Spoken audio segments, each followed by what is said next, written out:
What does new Nebraska defensive coordinator John Butler have up his sleeve for year one? The first clues are today.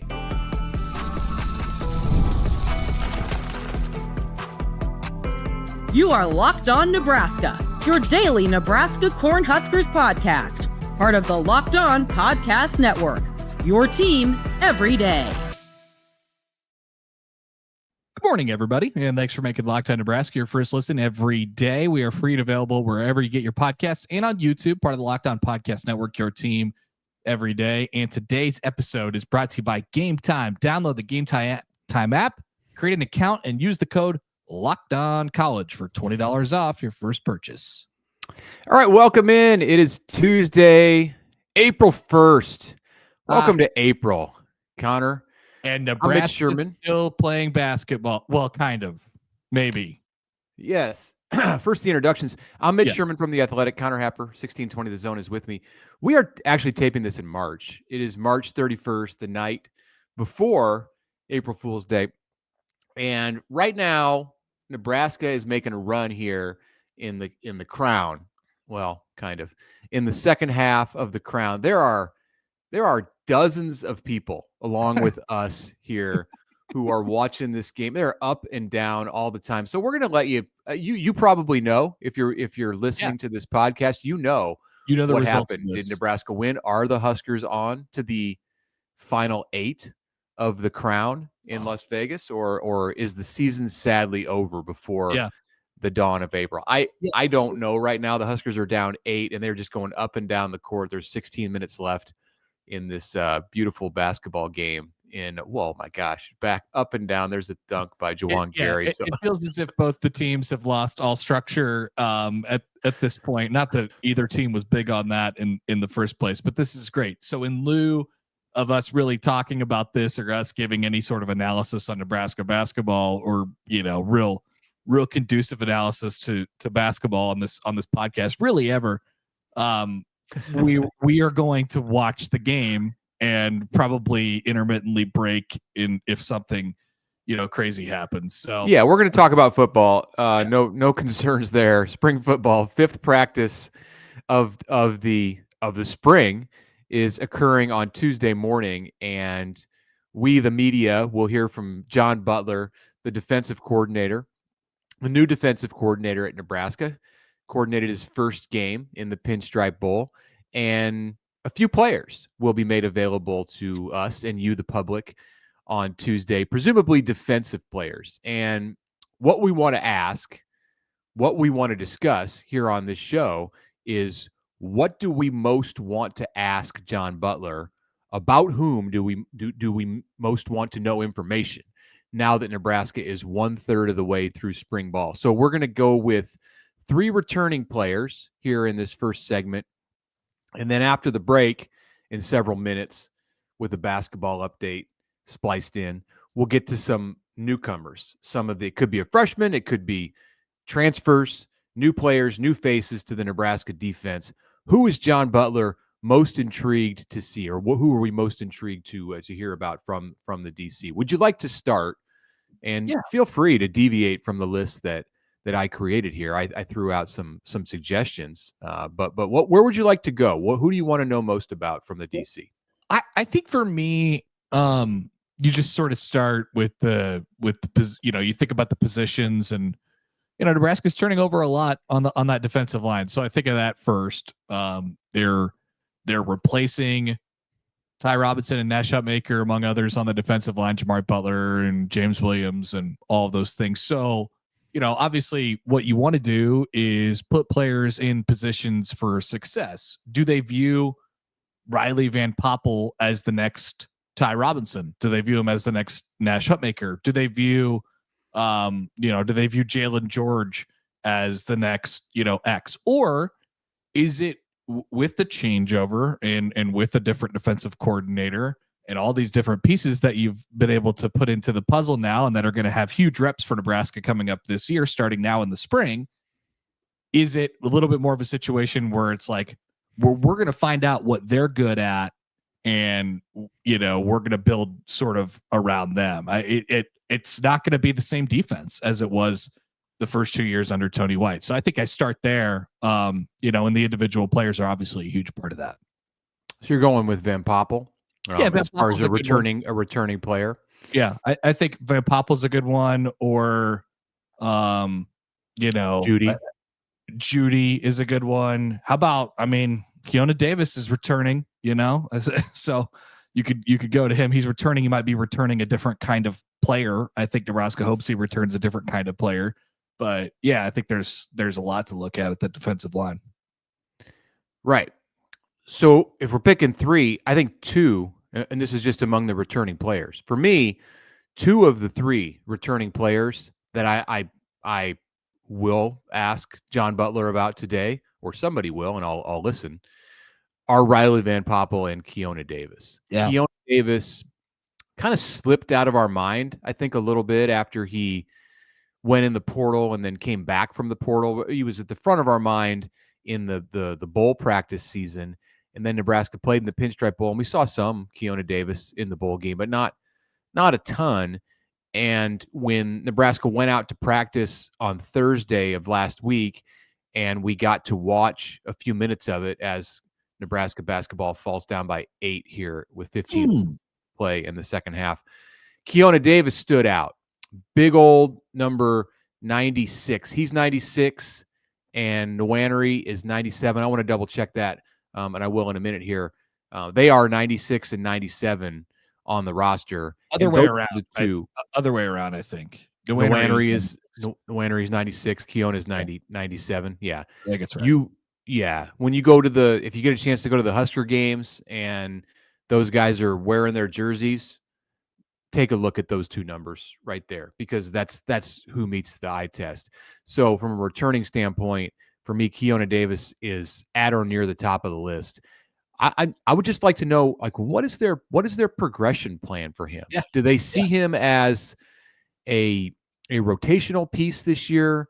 Is he still several steps away, or is he going to contend for a starting spot right off the bat in August? Because he definitely has the physique and the physicality to be able to do that right now. Like, he is in the top 2 or 3 most physically impressive players on the team.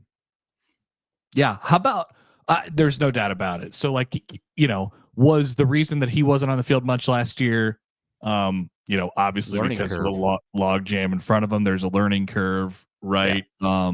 But there's a whole bunch of stuff going on in front of him in terms of the guys that you were just going to lean on. So I wonder how they feel just about the depth there entirely, and how comfortable they feel with putting a lot of pressure on a guy like Keona Davis to start the year. Here's another guy on the defensive line that's coming back that I'm really intrigued in. I don't think he's on your list. How about Cam Lenhart?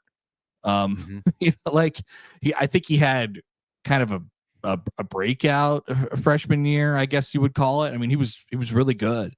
And then just wasn't quite, I didn't take the sophomore year jump I think that most expected him to. Him and Princewell Uman-Bielen, neither of them did. And now Princewell's out of the program because he transferred. But so Cam Lenhart's still here. I think that's a really important guy for them to hit on. They feel he's got some snaps under his belt. Like, I wouldn't be surprised if that guy jumped this year. I think that he's in a pretty good position to do so. So there's another guy on the defensive line right there. I think they all have really intriguing questions attached to them because of what they haven't given you really over the last 2 years because of what was in front of them on the depth chart. Yeah, the thing with Lenhart is he's ahead of Davis, and Davis is 97, Nwaneri is 96. Yeah, looking at the roster here, Lenhart is ahead of both of those two, I would say, on the depth chart that doesn't exist according to Matt Rule. But they all three of them, I would say, if you're just talking about like physical ability, then, and Lenhart is no slouch at all in that area. Lenhart's the guy that we looked at as a freshman and said, are we sure that this guy's not 28 years old? But Davis and the transfer Williams Nwaneri have come in, and they look like they're built like first round picks, like that type of pass rusher. So I think it's going to be Lenhart. I think he's the guy who will take the first snaps at that position when Nebraska walks out on the field. The defense does for the first time at Arrowhead Stadium on August 28th. But I don't know that the other two, 6'7", 255 is what Nebraska lists Nwaneri at. 6'5", 255 is what the Huskers list Davis at. And I wouldn't be surprised if Davis is a few pounds north of that right now. So that's allowed them to do some things like take Jordan Ochoa, who was a freshman a year ago in the same class as Keona Davis. This is the pass rusher out of Colorado who was a late add in the class of 24. He's listed at 6'4", 250. He's working with the jack linebackers right now. So that's the position that you'll find Willis McGahee, Dasan McCullough, who we may or may not talk about in the next segment. And they can have a bigger presence at that jack linebacker spot, which leads me to believe that position, it's going to be playing maybe even more than a year ago at the line of scrimmage, because the 6'4", 250 guy, maybe he's 260 by the time Nebraska starts the season next in August.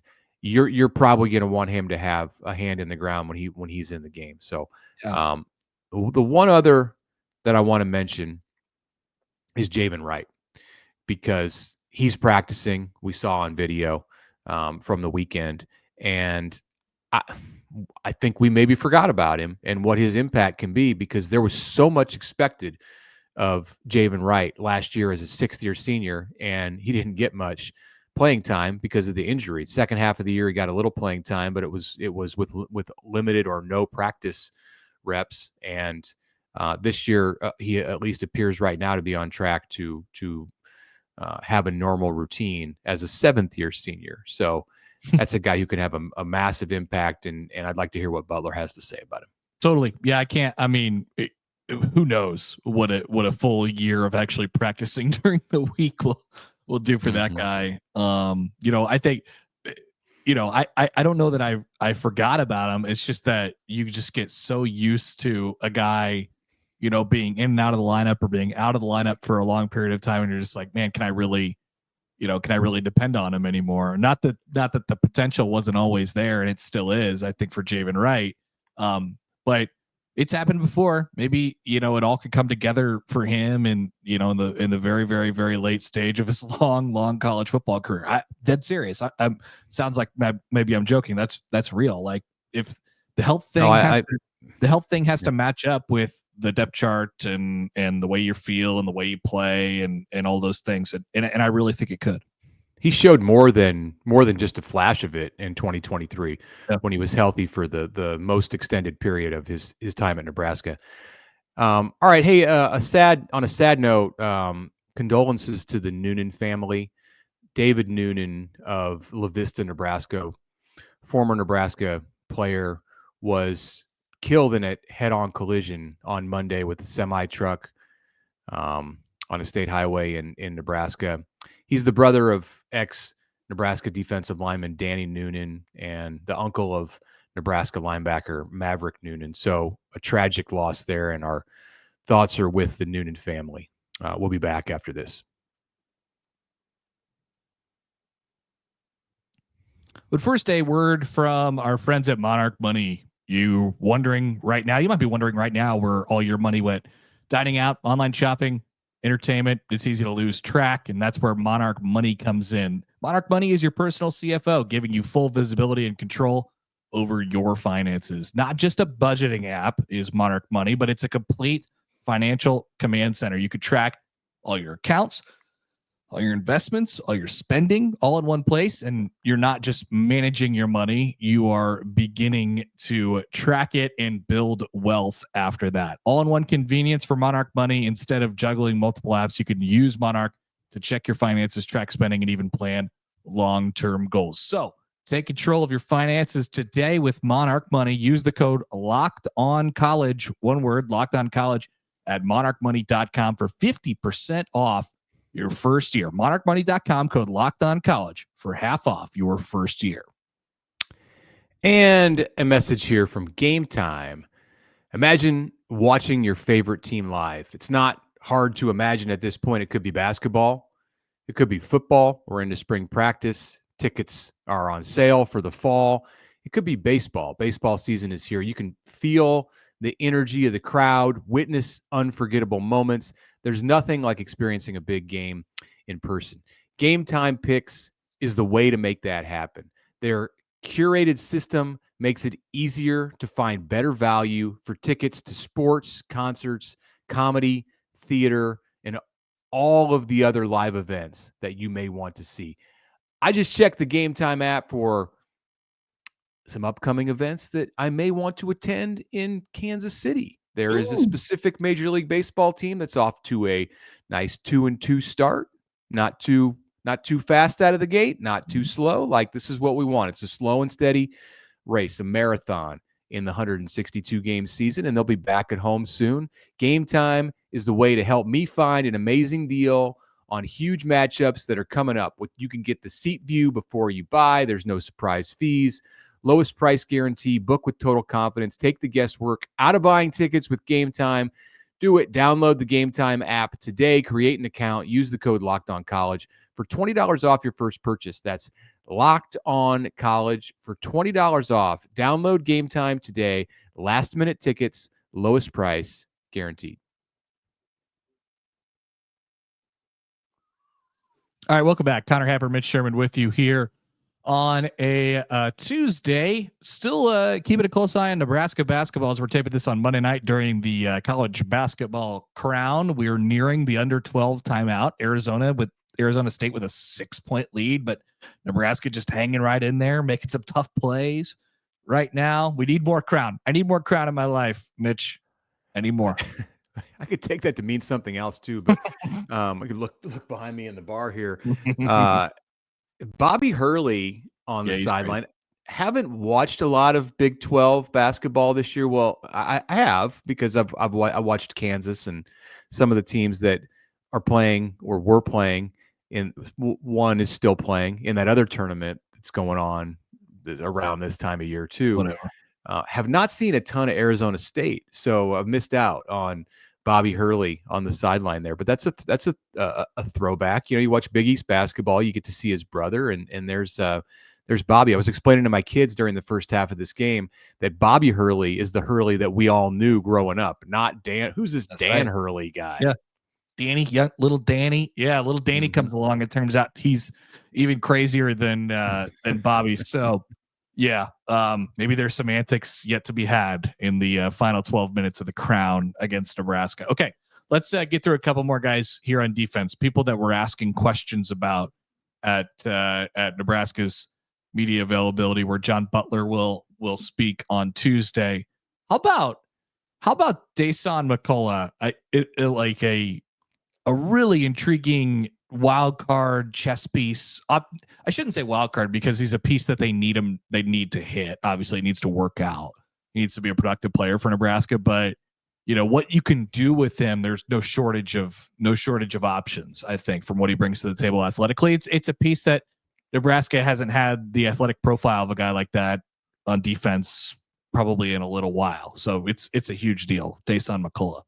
This sounds a little bit silly because we haven't seen him play, but I feel comfortable saying it because of where he's been in the Big Ten and the SEC last year at Oklahoma.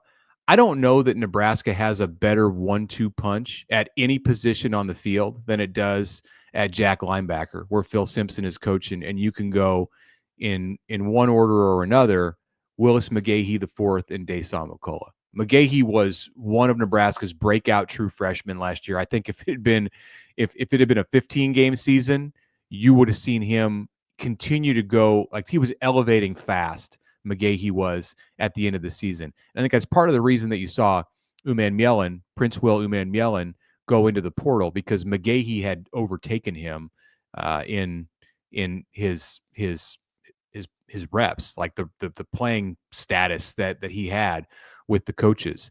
And now you have Phil Simpson taking over this position, and McCullough coming in from OU as somebody who's been searching for the majority of his college career to just have one position to be able to call home. And that was a big part of the selling the selling point for him to come to Nebraska. It's like, all right, come here, and we're not going to play you all over the field. Like, your athleticism is enticing for us to put you at safety, to put you at middle line. No, you're going to play jack. That's what you're going to do. Yep. You're going to rush the passer. You're going to help and run support, and you can focus on that one spot. And to have those two together, like, they're both black shirt caliber players for sure. So I'd like to know how they plan to juggle that. So I oftentimes get these confused. Jack linebacker has been the position that really MJ Sherman has had over the last couple of years. Yeah, he was there. Yeah.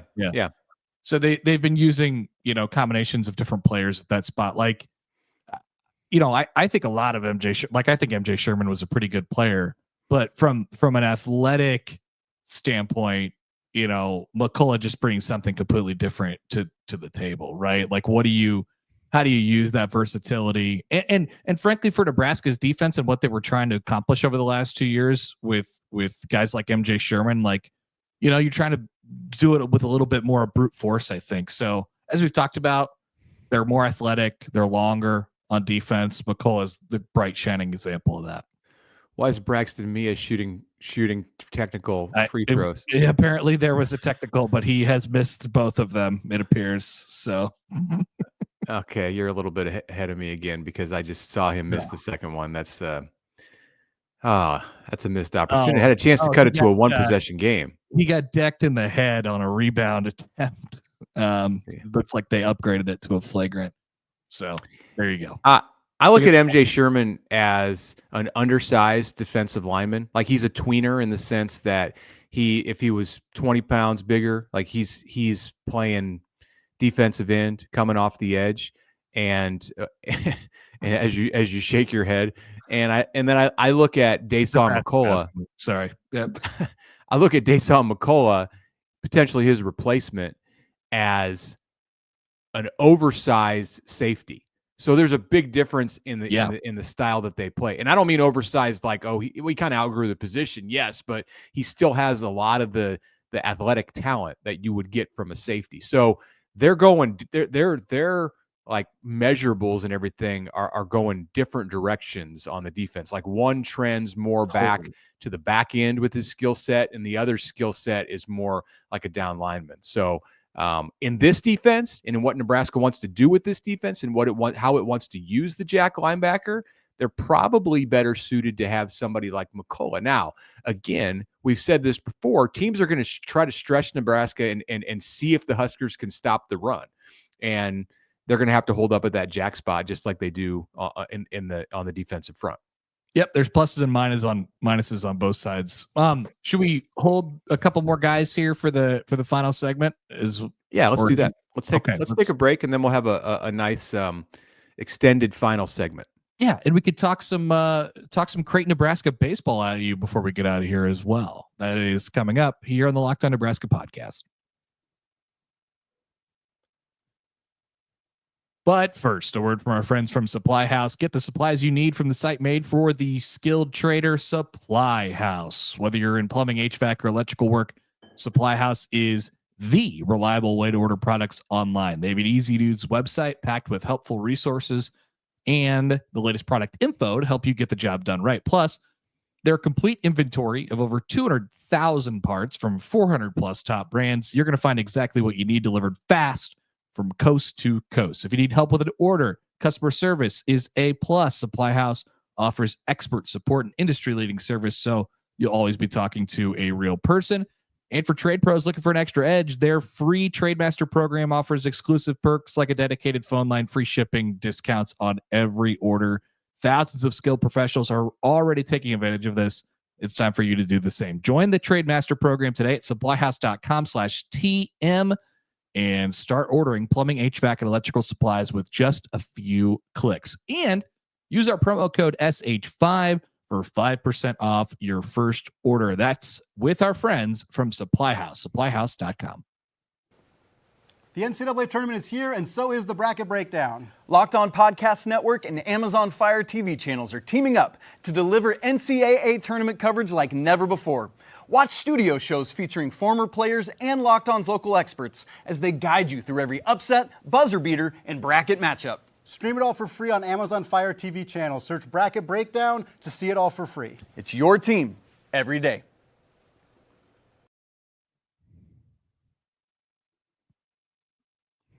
All right. Welcome back to the Locked On Nebraska podcast on this Tuesday, first day of April. I'm Mitch Sherman. Connor Happer is with me. We are watching The Crown here, Connor, and Nebraska is on some kind of a run. It's as good as it gets. I'm sure the NCAA tournament has been fine. The Crown really gets my blood boiling as there's a turnover that just led to a pick six for Arizona State. It's a 3-point game with 9.5 minutes to go. So there's a steal. That's not good. It's not good for the Huskers. You ready to ride the crazy roller coaster of emotions? You've never watched a Crown basketball game. This is beautiful.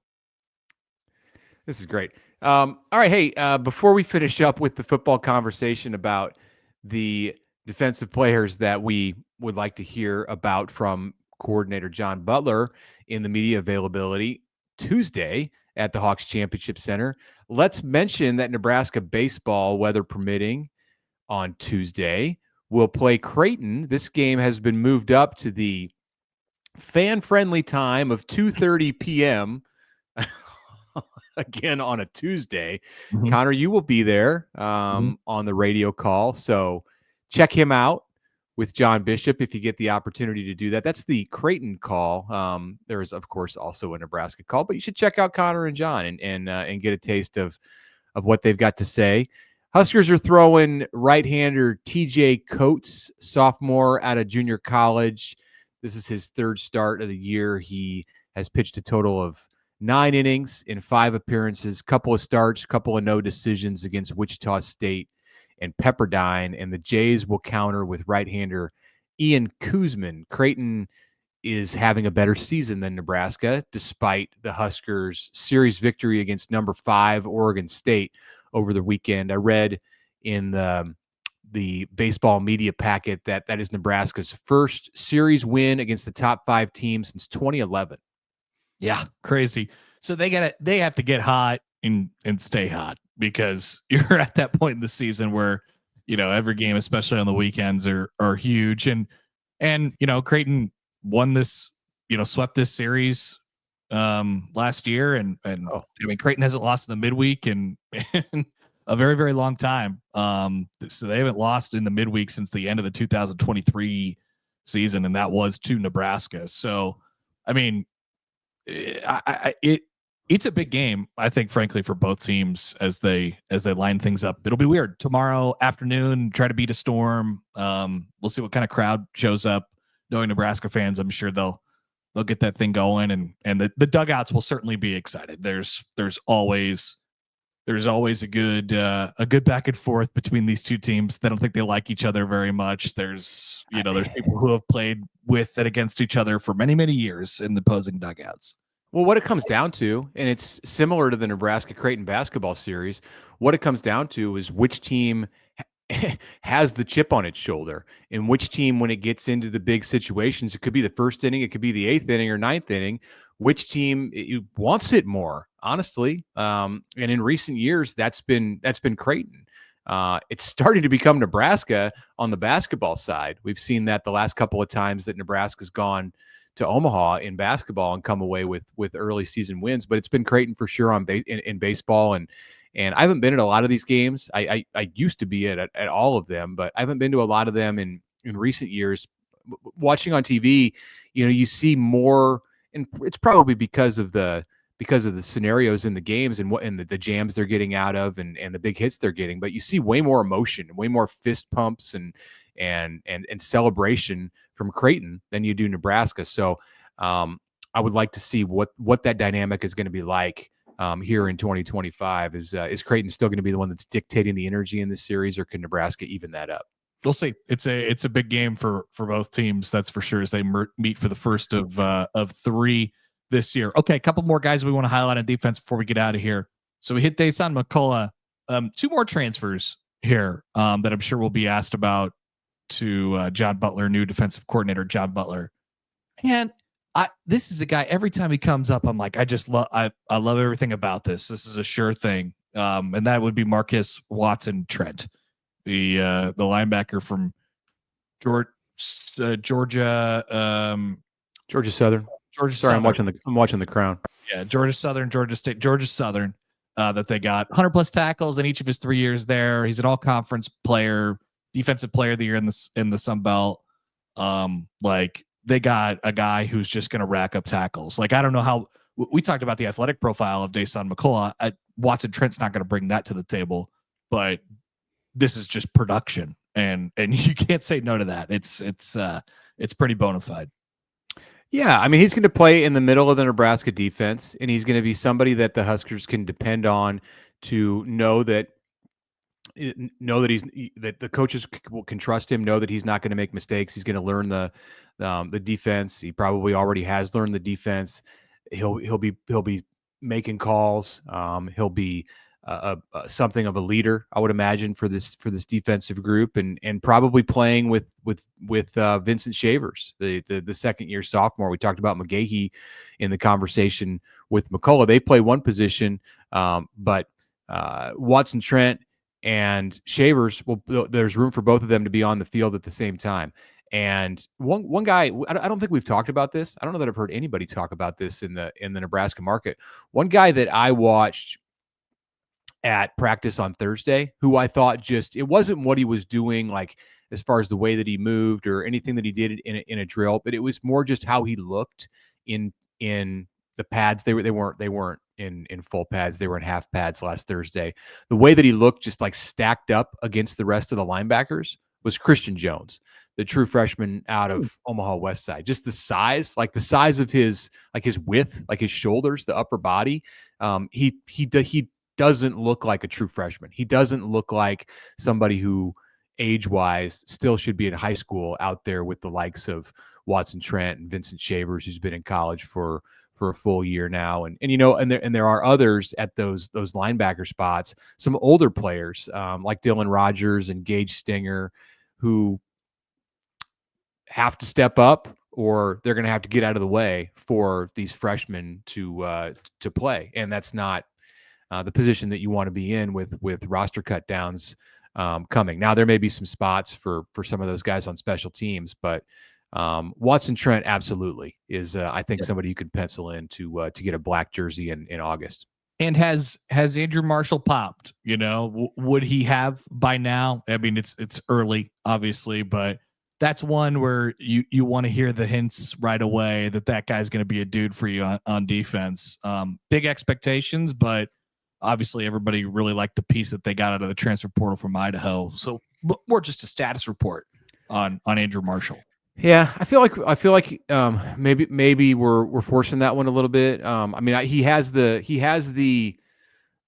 playing experience, and probably we've spent a lot of time talking about how he had a good game against Oregon last September, and he was an all conference caliber player in his FCS league. But I think there's a ton of competition.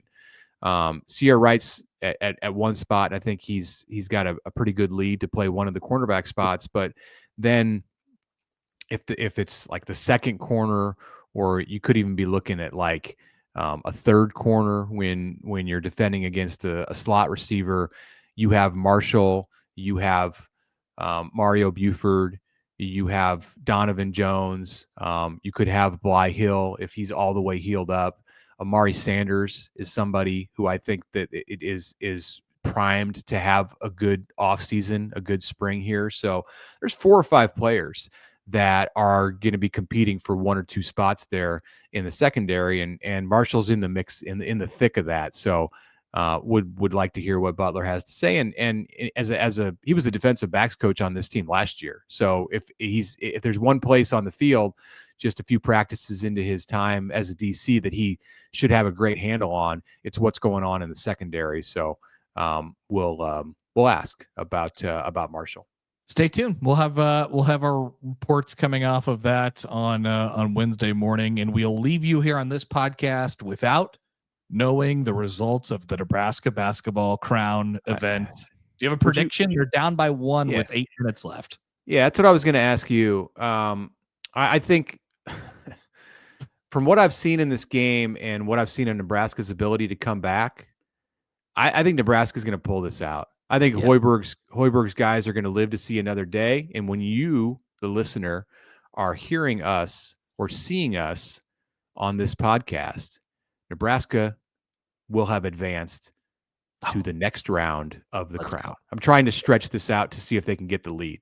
There is another game after this, and it features Georgetown. If both Nebraska and Georgetown win, Nebraska and Georgetown never have played each other in the sport of men's basketball before. So they've also not played in football.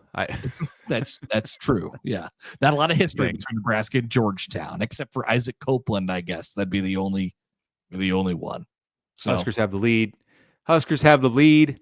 Connor Season just knocked one down. We will leave it. We will leave it there and say thank you. Thank you for listening to the Locked On Nebraska podcast today. Join us on Wednesday. We will review everything that happened in Lincoln on Tuesday, have comments from Butler and everybody else. Thanks for making us your first listen today. For your second listen, go check out the Locked On College Basketball podcast with Isaac and Andy. March Madness is down to the last 4 teams. Be the most informed college basketball fan now. Find Locked On College Basketball on YouTube or wherever you listen to podcasts.